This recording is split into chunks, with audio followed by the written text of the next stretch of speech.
Hello, ഞാൻ ഇന്നിവിടെ തയ്യാറാക്കാൻ പോകുന്നത് 2 മിനിറ്റിൽ ഈസി പരിപ്പ് കറിയാണ്. അതിനായി ആവശ്യമായ പരിപ്പെടുക്കുക. അതിലേക്ക് 2-3 അല്ലി വെളുത്തുള്ളി ചേർക്കുക.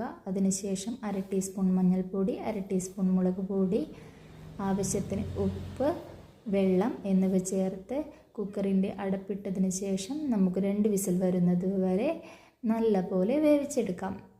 ഞാൻ ഇന്നിവിടെ 2 പേർക്ക് ആവശ്യമായ കറിയാണ് തയ്യാറാക്കിയെടുക്കുന്നത്.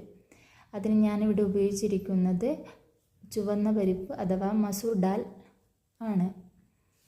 അടുത്തതായി നമുക്ക് ഇതിലേക്ക് വറവിടാം. അതിനായി ഒരു പാത്രം എടുക്കുക. അതിലേക്ക് കുറച്ച് വെളിച്ചെണ്ണ ചേർക്കുക.